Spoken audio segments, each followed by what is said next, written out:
प्यारे बच्चों, नमस्कार। फिर से स्वागत है आपका आपके अपने YouTube चैनल द ज्ञान ग्रंथ पे। और पिछले वीडियो में हमने exercise 3.2 class 12 matrices and determinant topic का क्वेश्चन नंबर 13 का क्लियर कर लिया। अब आगे के क्वेश्चन हम इस वीडियो में देखेंगे 15, 18, 19, 21 एंड 22। तो चलिए हम बिना देर किए शुरू करते हैं। और हमारे पास है क्वेश्चन नंबर 15, क्वेश्चन नंबर 15 है। कहता है कि अगर अपन के पास एक मैट्रिक्स है ए जिसकी वैल्यू है 2 2 1 0 1 -1 1 3 0, तो आप पता करो a square minus 5a plus 6i। I आप समझ रहे हो कौन है? Identity matrix of same order. Order किसका लेंगे हम लोग? ए का, है ना। तो देखिए ऐसा क्वेश्चन मैंने आपको लास्ट वीडियो में भी मतलब बेसिक जब कॉन्सेप्ट ऑफ मैट्रिक्स जब बता रहा था तो बताया था। चलिए सबसे पहला काम क्या करेंगे, हम ए स्क्वायर की वैल्यू फाइंड आउट करेंगे। अब ए स्क्वायर का मतलब आपको बताया था मैंने, ए इंटू ए, है ना। 2 2 1 0 1 -1 1 3 0 मल्टीप्लाइड बाई 2 2 1 0 1 -1 1 3 0। इन दोनों को आपस में मल्टीप्लाई करने का था आपसे, सॉरी इसकी करने की कोई आवश्यकता नहीं है, ये काम आप नहीं करो, है ना। ये मैंने इसे साफ कर दिया। एक्चुअली क्या है कि आप सबसे पहले ए स्क्वायर निकालो। सिंपल मल्टीप्लिकेशन मैंने मना किया था कि ए स्क्वायर मतलब ये नहीं कि 2 2 4 लिख देना, यहां सोचना कि टर्म्स का इंट्री के स्क्वायर करके मल्टीप्लाई करेंगे। 2 2 4 plus 0 into 2 is 0 plus 1 into 1 is 1। Again 2 2 4 plus 1 2 2 plus 3 1 3 2 1 2। अच्छा यहाँ माइनस है प्लस है तो यहाँ माइनस कर लेंगे। एक बार थोड़ा सा साइन को चेक कर लो, -2 0 इंटू 0 इज 0। आगे बढ़े हम लोग, फिर से हम अब इस कॉलम का काम करके इस कॉलम पे काम करेंगे, है ना। 2 into 0 plus 0 into 1 plus 1 into -1, है ना। फिर 2 into 0 plus 1 into 1 and plus 3 into -1। Finally 1 into 0 plus -1 into -1 करोगे प्लस 1 हो जाएगा। अच्छा -1 को आप 1 से करो भैया, 1 कर लो और 0 इंटू -1 कर लेंगे हम। अच्छा ओह मैंने देखो यहाँ सीधा सीधा लिख दिया था, यहाँ पे आपको करके दिखा दिया। कोई बात नहीं, आप सीधा सीधा ही लिख लेना, ठीक है। तो अगर हम सीधा सीधा लिख अगले लाइन में हम कर लेंगे, टाइम वेस्ट नहीं करते हैं। 2 1 2, अभी हम इस कॉलम पे काम करेंगे, है ना। 2 1 2 प्लस 3 0 0 प्लस 1 0 0। हाँ फिर से 2 1 2, आगे बढ़ा 1 इंटू 3 3 एंड 3 इंटू 0 इज 0। फिर देख लो 1 इंटू 1 1। अच्छा -1 इंटू 3 तो -3 कर लेंगे हम लोग, -3 एंड 0 इंटू 0 इज 0। तो इस तरह से हमें एंट्री मिल गई और अगले लाइन में हमें ए स्क्वायर भी मिलने जा रहा है। तो देख लो 4 + 1 is 5, 4 2 6 3 9, 2 2 get cancel and it is 0।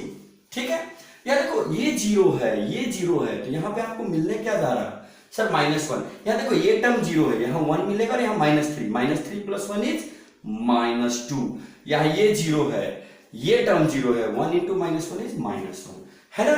अब आ जाओ 2 + 0 + 0 दैट इज 2, 3 + 2 5, 1 - 3 इज -2 और हमें मिल गया ए स्क्वायर। अब आप जरा ऊपर वाले टर्म से एक बार चेक कर लो, ये गलती बार बार बच्चे करते हैं, इसलिए मैं बार बार आपको याद दिला रहा हूं। आज मैं ध्यान दिला रहा हूं कि वो गलती आप करना मत। देखो 2 2 4 तो नहीं आया ना, टर्म को कभी भी स्क्वायर नहीं करना। अक्सर हम लोग जब एग्जाम में कॉपी चेक कर रहे होते तो देखते हैं कि कई बच्चे ए स्क्वायर की जगह सीधा लिख दिया 4 4 1 0 1 1, मतलब सीधे से टर्म की इंट्री की स्क्वायर कर देते हैं।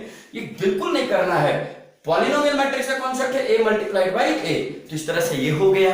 अब हमें क्या करना है, तो सर अपन को निकालना a स्क्वायर -6 से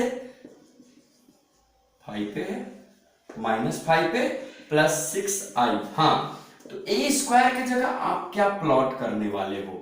5 9 0 -1 -2 -1 2 5 -2 माइनस ऑफ 5 टाइम ए की जगह पूरी मैट्रिक्स को बुला लो, आ जाए इधर 0 1 -1 एंड 1 3 0 और यहां है 6 टाइम आई 1 0 0 0 1 0 0 0 1 आइडेंटिटी मैट्रिक्स नाम तो सुना ही होगा आप लोगों ने। अब इसे हम जरा सिंप्लीफाई करेंगे तो देखो क्या होगा।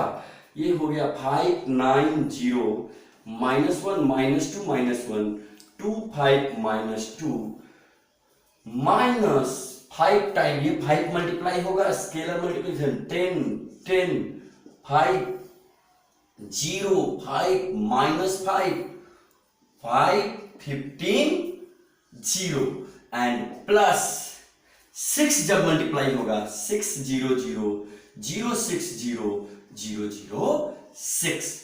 अब आप फाइनली एक साथ करो सारे कोरेस्पॉन्डिंग टर्म को 5 -10 प्लस 6 ये प्लस 6 9 -10 प्लस 0 0 -5 प्लस 0।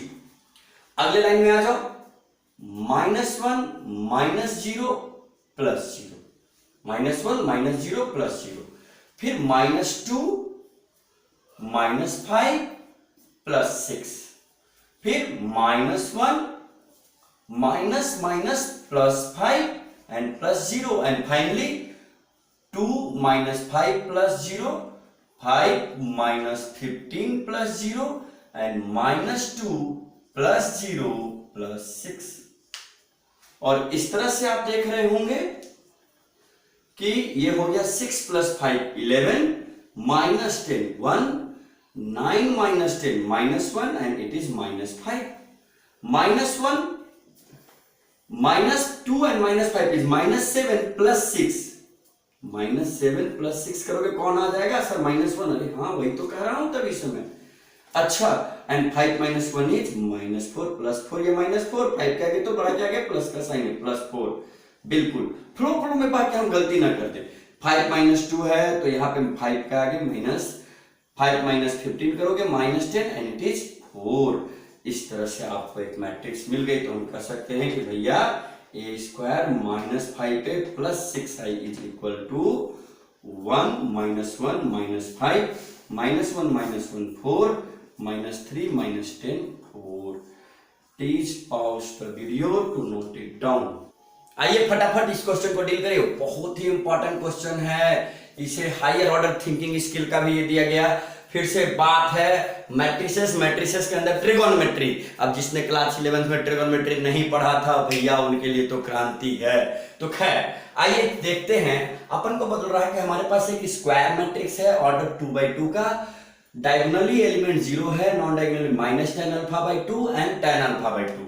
और अपन को शो ये करना है कि i + a, अब i कौन नाम तो सुना ही होगा, आइडेंटिटी मैट्रिक्स ऑफ ऑर्डर 2 है ना। तो i + a is equal to i - a multiplied by this matrix, क्योंकि i - a भी एक मतलब जिस दिन इन दोनों को मल्टीप्लाई करेंगे उस मैट्रिक्स की वैल्यू इस मैट्रिक्स के इक्वल होगी। तो आज सबसे पहले हम LHS में देखें कि कौन सा मैट्रिक्स है।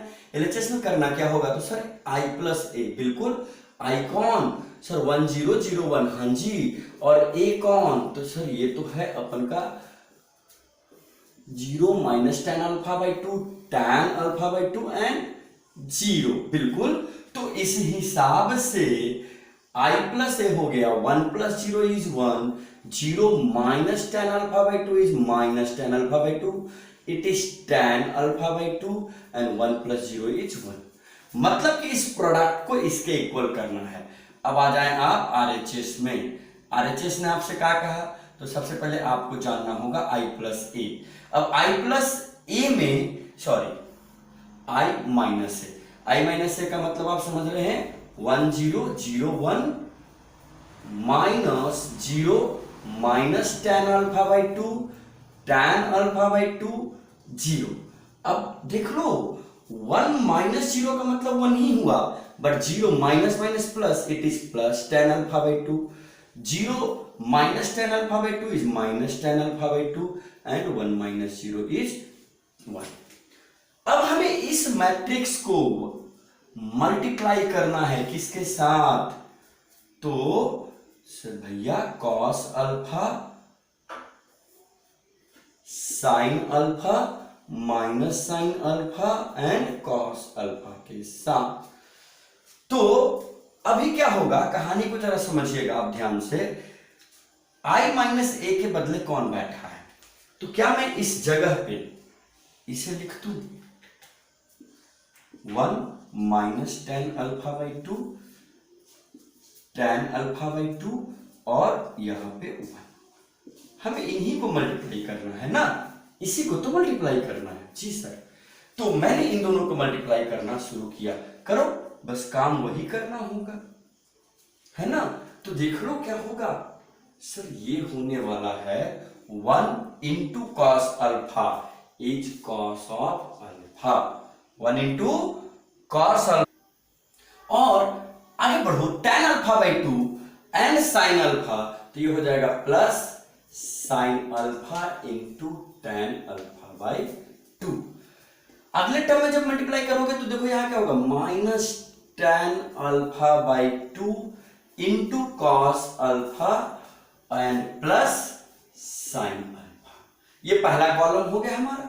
और दूसरा कॉलम कौन होगा, तो फिर से हम इस कॉलम को छोड़ यहां आ जाएंगे और देखिए यहां पे क्या होगा, ये हो जाएगा 1 into minus sine alpha is minus sine alpha plus tan alpha by two into cos alpha.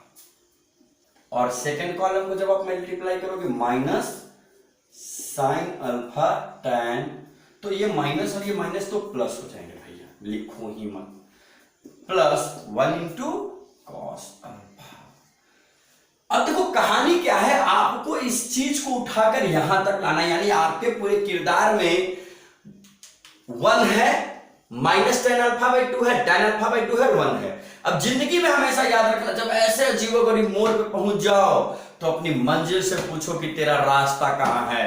अरे होता नहीं है, मैं रांची जाना है तो हम गूगल मैप में लगा लेते हैं कि कैसे कैसे जाना है, तो ये हमारी मंजिल है। अब जरा पूछो कि भैया आपका रास्ता कैसे है, तो इनसे पूछोगे, आवाज लगा तो ये चिल्ला चिल्ला करे, गांव वालों मुझे तो बस एंगल में हाफ एंगल ही चाहिए, मतलब हमें अप्लाई करना होगा हाफ एंगल फॉर्मूला। और जब हम वो अप्लाई करेंगे तो देखो इस कॉस अल्फा को क्या मैं ऐसे लिख सकता हूं, 1 minus two sine square alpha by two. याद करो, हाँ सर याद आया, cos 2 theta is equal to 1 minus two sine square theta, बिल्कुल।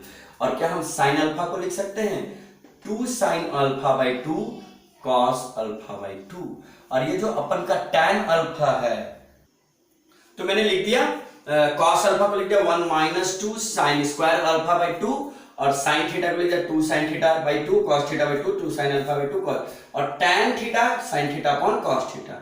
इस तरह से हमने हाफ एंगल फॉर्मूला में सारे टर्म को ब्रेक कर दिया। अब जरा गौर से देखो, क्या इस कॉस अल्फा बाई टू ने इस कॉस अल्फा बाई टू को कैंसिल करना, हाँ सर, तो मैं इस वाले टर्म का सिंपलेस्ट फॉर्म में यहां लिख रहा हूं 1 minus two sine square alpha upon two. Check करो यहां इस कॉस अल्फा ने इस कॉस अल्फा को कैंसिल किया है, sine alpha by to and sine alpha by to हो जाएगा sign square alpha by to, and यहां 2 है तो मैं कह सकता हूं 2 sign square alpha by to. ये टर्म कैंसिल हो जाएंगे और फाइनली हमें यहां मिलेगा 1। अब मेरी बात को जरा ध्यान से आप समझिएगा, मैं जब इस वाले टर्म की बात कर रहा हूं, ये वाला टर्म, एक एक करके हम सारे चारों टर्म को निपटा लेंगे आसानी से। अब जरा इस वाले टर्म को ध्यान से देखो, यहां पे क्या करेंगे, यहां minus tan alpha by to को मैं लिखने जा रहा हूं sine alpha by two upon cos alpha by to, और साथ में है कॉस अल्फा। अब हम कॉस अल्फा को क्या करें, तो सर कॉस अल्फा को ऐसे लिख सकते हैं क्या, कैसे, तो कॉस अल्फा को लिखते हैं हम 1 minus sorry 2 cos square alpha, 2 cos square alpha by to minus 1। हाँ बिल्कुल लिख सकते हैं। अब सवाल ये है कि पिछले वाले में आपने कॉस को साइन में कन्वर्ट किया, इसमें कॉस में क्यों, क्योंकि देखो ना पिछले वाले केस में क्या था कि ये इंडिपेंडेंट था, हमें साइन यहां मिलना था, पर इस वाले केस में डिनोमिनेटर में कॉस है तो हम कॉस के साथ ऑपरेशन करेंगे, और यहां पे होता है 2 sine alpha by to cos alpha by to, जो कि साइन अल्फा को आप लिख सकते हो। तो देखो ये माइनस जब यहां मल्टीप्लाई होगा तो क्या होगा माइनस, अब देखो इस कॉस अल्फा बाई टू ने इस स्क्वायर को कैंसिल किया, हमारे पास है 2 sin alpha by 2 cos alpha by 2, है ना, क्योंकि हमने तो स्क्वायर को कैंसिल कर दिया है। और minus minus plus 1 into sine alpha by 2 upon cos alpha by 2 and plus 2 sine alpha by 2 cos alpha by 2। अब जरा चेक करो, ये टर्म और ये टर्म सेम ही तो है, तो दोनों मोड़ेगा नहीं मोड़ेगा, मोड़ गया सर, कैंसल आउट हो गया। तो हमारे पास बचा कौन, sine alpha by 2 upon cos alpha by 2, और ये हो गया tan अल्फा बाई 2। आप देख रहे होंगे आपका टारगेट धीरे धीरे फुलफिल हो रहा होगा। अब देखिए मैं यहां पे एक ट्रिक करता हूं, आप अपने नोटबुक पे पूरा सॉल्यूशन करना। मैं यहां पे ट्रिक ये कर रहा हूं, थोड़ी जगह की कमी है वरना मुझे इरेज करना होगा। आप जरा टर्म को चेक करो, इस वाले टर्म को गौर से देखो, cos alpha plus sine alpha into tan alpha by 2, और यहां देखो cos alpha plus sine alpha into tan alpha by 2। तो जो रिजल्ट इस टर्म से मिला है वही रिजल्ट तो इस टर्म से भी मिलना है। तो अगर मैं बात करूं कि इन दोनों टर्म को मैंने हूबहू उस तरह का ऑपरेशन किया, तो हमें यहां इस वाले टर्म पे यानी कि फाइनल टर्म पे क्या मिला होगा, तो सर जो यहां मिला है इसका वैल्यू और वो है 1। और जरा इस टर्म को और इस टर्म को चेक कर लो ना, तो इन दोनों टर्म पे क्या हो रहा है, तो चेक करो, cos alpha into tan alpha by 2 minus sine alpha, and here minus tan alpha by 2 cos alpha plus sine alpha. मतलब सर टर्म तो दोनों सेम ही है, नेगेटिव का लोचा है। मतलब अगर यहां से माइनस को कॉमन कर लेते ना तो ये प्लस हो जाता और ये माइनस हो जाता, इसके जैसा बिल्कुल। यानी कि मैंने ये कहना है कि ये टर्म इस टर्म का नेगेटिव है, तो जो रिजल्ट मिला वहां पे क्या होगा, इसका नेगेटिव रिजल्ट मिलेगा। तो रिजल्ट क्या मिला यहाँ, tan अल्फा बाई 2, तो यहां कौन सा रिजल्ट मिलने वाला है, माइनस tan अल्फा बाई 2। और आप देख रहे होंगे LHS और RHS की वैल्यू सेम आ गई, तो therefore we can say LHS is equal to RHS। ठीक बात है भाई, चलो इसे पॉज करके नोट डाउन कर लो। तो आइए हम बिना देर के क्वेश्चन नंबर 19 देखते हैं, और यहां है वर्ड प्रॉब्लम। वर्ड प्रॉब्लम आपको बताएगा कि कैसे डे टू डे लाइफ में भी हम मैट्रिक्स मल्टीप्लिकेशन को यूज कर सकते हैं।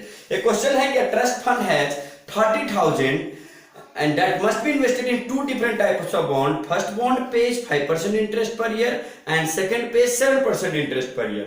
Using matrix multiplication, divide how to divide 30,000 to get the obtain annual interest of 1800, second part में 2000। तो मैं 19 का सिर्फ एक पार्ट आपको बनाकर बताऊंगा, दूसरा पार्ट आप खुद से सॉल्व करेंगे। तो आइए देखते हैं 19 के पहले मुझे क्या पता है कि हमारे पास कितना पैसा है, 30,000। इसे दो बॉन्ड में आपको शेयर करना है, इन्वेस्ट करना है। तो मैंने मान लिया कि let the first bond be x, then second bond must be 30,000 minus x। अब अगर इस इंफॉर्मेशन को मैट्रिक्स के टर्म में लिखोगे तो it can be written as x 30,000 minus x। अब हमें जिस बॉन्ड पे इसे इन्वेस्ट करना है वहां से रिटर्न क्या मिल रहा, तो एक हमें 5% पर एनम का रिटर्न दे रहा है और दूसरा हमें दे रहा है 7% पर एनम का रिटर्न। मतलब इस बात को अगर हम मैट्रिक्स में डिनोट करें तो it is 5/100 and it is 7/100। अब जो इंटरेस्ट यहां से मिलने वाला है इट मस्ट बी 1800। तो मैंने इस इंफॉर्मेशन को देखो मैट्रिक्स मल्टीप्लिकेशन के फॉर्म में रिप्रेजेंट कर दिया। अब जब हम इसे सिंप्लीफाई करेंगे तो x मल्टीप्लाइड बाई 5/100 होगा, बिल्कुल इस तरह से चलोगे, plus 30,000 minus x multiplied by 7/100 and this is equal to 1800। अब from the equality of matrix, इस मैट्रिक्स में भी देखो एक ही टर्म है, एक ही एंट्री है, एक ही एलिमेंट है, और यहां भी हम सीधा सीधा दोनों को इक्वल कर सकते हैं। ये क्या होगा, it can be written as, so don't need to write it, इसको हम लिखते हैं 5x/100 plus 7 into 30,000 minus x/100 is equal to 1800। अब एलसीएम अगर मैं 100 पकड़ लेता हूं तो यहां हो जाएगा 5x प्लस 30,000 मल्टीप्लाइड बाई 7, 2,10,000 है ना, -7x is equal to 1800 multiplied by, अच्छा अब इस 100 को इधर से इधर बुला लो, आजा, और वो चला गया। ठीक बात, तो मैंने ये काम कर लिया। अब जरा ध्यान से देखो, 5x माइनस 7x कितना होना है, तो सर इट इज -2x। यहां कौन होगा, इट इज 1,80,000, और इसको बुलाओ इधर, तो ये हो जाएगा -2,10,000, माइनस करो भैया जल्दी से, -30,000। सो x इज माइनस माइनस मोड़ गया, और 2 से जब इसे आप कैंसिल करोगे तो ये हो जाएगा 15,000। So he must invest 15,000 in first bond and next 15,000 in second bond in order to get the interest of 1800, right? तो आप पॉज करके नोट डाउन कर ले और सेकंड पार्ट खुद से ऐसे ही ट्राई करेंगे। तो आइए क्वेश्चन नंबर 21 हम देखते हैं। क्वेश्चन नंबर 21 और 22 के लिए जो इंफॉर्मेशन है वो है कि हमारे पास 1 2 3 4 5 5 अलग अलग मैट्रिक्स है, x y z w p, और ऑर्डर ऑफ द मैट्रिक्स क्या है, it is 2 cross n, it is 3 cross n, 2 cross p, n cross 3 and p cross k। अब अपन को क्या करना है कि भैया py प्लस wy डिफाइंड है, ऐसा अगर हमारे पास इंफॉर्मेशन है तो इस अननोन वेरिएबल n k और p पे क्या रिस्ट्रिक्शन होगा, मतलब किन परिस्थितियों में py प्लस wy डिफाइन होगा, हमें इस पे बात करनी है। तो चलो, जब py की बात हम कर रहे हैं, मतलब सर हम तो बात कर रहे हैं मल्टीप्लिकेशन ऑफ मैट्रिक्स की, हाँ तो सर p का ऑर्डर क्या है, चेक करो ना, it is p cross k, और y का ऑर्डर क्या है, सर y कौन है, अच्छा ये 3 क्रॉस k। अब py को डिफाइन होने के लिए number of column in p should be equal to number of row in y, मतलब कि k की वैल्यू क्या होनी चाहिए, 3। तो एक रिस्ट्रिक्शन तो पता हो गया सर कि ये k कौन होगा, तो k जिंदगी के मोड़ पे जिस दिन 3 होगा उस दिन अपन का py डिफाइन होगा। अब बात करें wy की, w का ऑर्डर क्या है, n क्रॉस 3, और y का ऑर्डर क्या है, 3 क्रॉस k। सर इसमें तो ऑलरेडी पहले से number of column in first matrix is equal to number of row in second matrix, हाँ मतलब wy हमारा डिफाइन है जी, बिल्कुल। लेकिन अब फिर से मेरी बात को सुनो, wy डिफाइन है, उसको n k से लेना देना नहीं है, पर कहानी क्या है उसको समझने की कोशिश करते हैं कि py प्लस wy कब करोगे, तो भैया ऑर्डर ऑफ py क्या है, ऑर्डर ऑफ py, तो py का ऑर्डर यहां से p और यहां से k, p क्रॉस k है, ठीक बात है। और यहां पे ऑर्डर ऑफ wy क्या है, ऑर्डर ऑफ wy, तो चेक करो ना, n क्रॉस k है, n क्रॉस k। अब याद करो एडिशन ऑफ मैट्रिक्स कब पॉसिबल होता है, जब इस मैट्रिक्स और इस मैट्रिक्स का ऑर्डर सेम होता है, मतलब जिंदगी के मोड़ पे p क्रॉस k और n क्रॉस k को सेम होना पड़ेगा। हाँ, तो जिस दिन p क्रॉस k और n क्रॉस k सेम होगा उसी दिन हम py प्लस wy कर पाएंगे। तो देख लो k तो यहाँ पे सेम है, मतलब इस p को किसके इक्वल होना होगा, n के।